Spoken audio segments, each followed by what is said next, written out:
स्वागत है आपका हमारे चैनल में। आज के इस वीडियो में हम उत्तराखंड के state flower, state tree, state bird and state animal को डिटेल में स्टडी करेंगे। तो चलिए सबसे पहले स्टार्ट करते हैं स्टेट फ्लावर ऑफ उत्तराखंड से। उत्तराखंड का स्टेट फ्लावर है ब्रह्म कमल। ब्रह्म कमल 4800 टू 6000 मीटर की हाइट में मिलता है। ये सेंट्रल हिमालयन रीजन में मिलता है।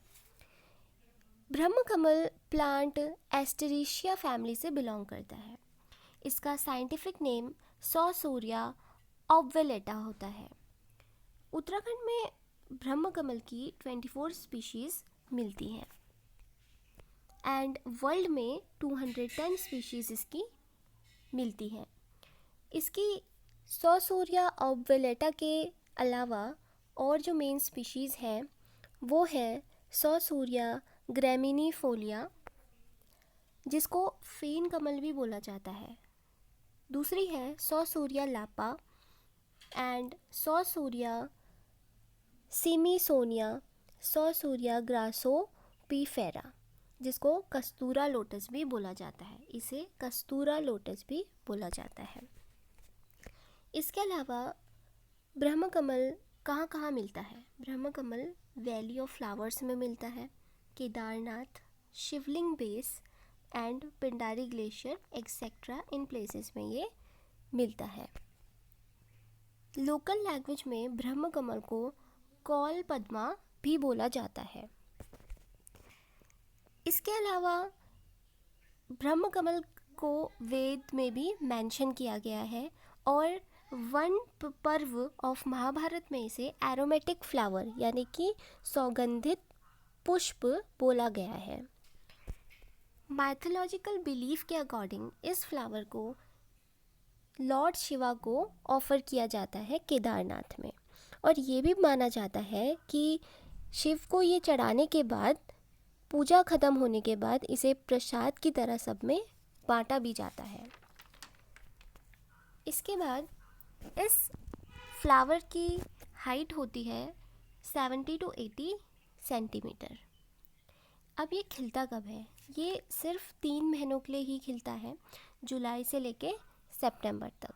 ब्रह्म कमल के जो वॉयलेट कलर के फ्लावर्स होते हैं वो टहनियों से ग्रो नहीं करते, बल्कि वो उसकी येलो कलर की जो पत्तियां होती हैं उससे ग्रो करते हैं, जैसे कि लोटस ग्रो करता है एक बंच में, वैसे ही ये भी बंच में ग्रो करते हैं। और जब ब्रह्म कमल खिलता है तो सारे एटमॉस्फेयर में एक बहुत अच्छी सी फ्रेगनेंस फैल जाती है। तो ये था ब्रह्म कमल के बारे में। नेक्स्ट है state bird of Uttarakhand. Uttarakhand की स्टेट बर्ड है पिकॉक ऑफ हिमालयाज, जिसको मोनाल भी बोलते हैं। ये कहाँ मिलती है? ये डेंस फॉरेस्ट में मिलती है हिमालयन रीजन के, जिनका एल्टीट्यूड होता है 2500 टू 5000 मीटर के एल्टीट्यूड में ये मिलती है। इसके अलावा मोनाल जो है वो नेपाल की नेशनल बर्ड भी है। इससे पहले ये हिमाचल प्रदेश स्टेट की भी स्टेट बर्ड हुआ करती थी, लेकिन वहाँ की स्टेट बर्ड अब चेंज हो गई है, जिसको जुजुराना बोला जाता है।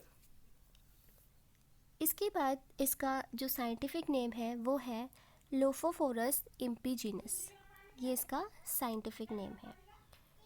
ये जो बर्ड होती है ये मिक्सचर ऑफ कलर्स, जैसे एक पिकॉक दिखता है मेल पिकॉक, वैसी ये दिखती है, बिल्कुल खूबसूरत, colourful, blue black green colour का मिक्सचर रहता है इसका। इसके बाद ये जो बर्ड होती है ये अपना नेस्ट नहीं बनाती, ये एक पेड़ की होल में अंडे देती है। अब ये खाती क्या है? ये फ्लोरा, इंसेक्ट्स, पोटैटो, ये सब इसके फेवरेट फूड है। तो पोटैटो इसका फेवरेट फूड है, तो पोटैटो की क्रॉप को ये बहुत डैमेज भी पहुंचाती है। उसके बाद इसका जो लोग हंटिंग करने लग गए थे बहुत ज़्यादा इसकी मीट के लिए या इसकी स्किन के लिए। स्मगलिंग वगैरह ये सारी चीज़ें बहुत कॉमन हो गई थी डे बाय डे। सो इनका नंबर जो है वो अब बहुत डिक्रीज़ हो चुका है। तो ये था स्टेट बर्ड मोनाल के बारे में। नेक्स्ट है state animal of Uttarakhand. Uttarakhand का स्टेट एनिमल है कस्तूरी मृग, जिसको इंग्लिश में अल्पाइन मस्क डियर बोलते हैं। ये 3600 टू 4400 मीटर के एल्टीट्यूड में पाया जाता है। क्योंकि इसकी इलीगल हंटिंग बहुत ज़्यादा हो रही थी, इसीलिए ये अब एंडेंजर्ड की कैटेगरी में फॉल करता है। ये मिलता कहाँ कहाँ है? ये मिलता है केदारनाथ में, वैली ऑफ फ्लावर्स में, उत्तरकाशी पिथौरागढ़ डिस्ट्रिक्ट में ये मिलता है। इसकी 4 स्पीशीज़ यहाँ पे देखने को मिलती हैं। इसके अलावा इसका साइंटिफिक नेम है मैस्कस क्राइसोजेस्टर। ये इसका साइंटिफिक नेम है। इसका कलर कैसा होता है? इसका कलर ब्राउन कलर का ये होता है विथ ब्लैक येलो स्पॉट्स। इसमें 4 हूफ्स होते हैं एक पैर में, और मेल की जो टेल होती है वो रिलेटिवली शॉर्ट होती है और हेयरलेस होती है। ओके, इसके बाद इसकी हाइट जो होती है वो 20 इंचेस होती है इस एनिमल की। इसका वेट 10 to 20 kg होता है। मस्क डियर में, हिमालयन मस्क डियर में ओल्फैक्टरी और हेयरिंग की पावर बहुत फास्ट होती है। ओल्फैक्टरी यानी कि सूंघने की और सुनने की शक्ति बहुत ज़्यादा होती है इस हिमालयन मस्क डियर में। इसके अलावा इसके सेल्फ डिफेंस के लिए इसमें हॉर्न्स नहीं होते, so instead of horns they have 2 big teeth. इसके अलावा only 1 deer is born at a time. एक बार में एक ही डियर जो होता है वही जन्म लेता है। इनका गेस्टेशन पीरियड जो होता है वो 6 मंथ का रहता है।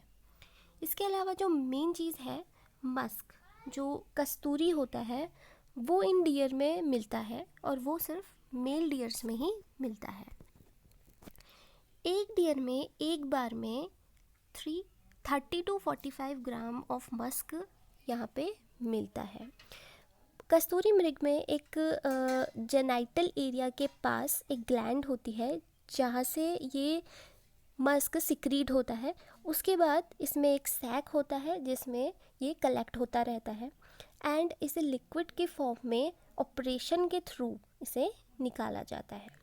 ठीक है, इसके बाद जो ये कस्तूरी होता है यानी कि मस्क, ये बहुत मेडिसिनल और बहुत यूज़फुल होता है। इसकी एक यूनिक सी स्मेल होती है, तो ये एक तरीके से एरोमेटिक इंग्रेडिएंट की तरह भी यूज़ होता है।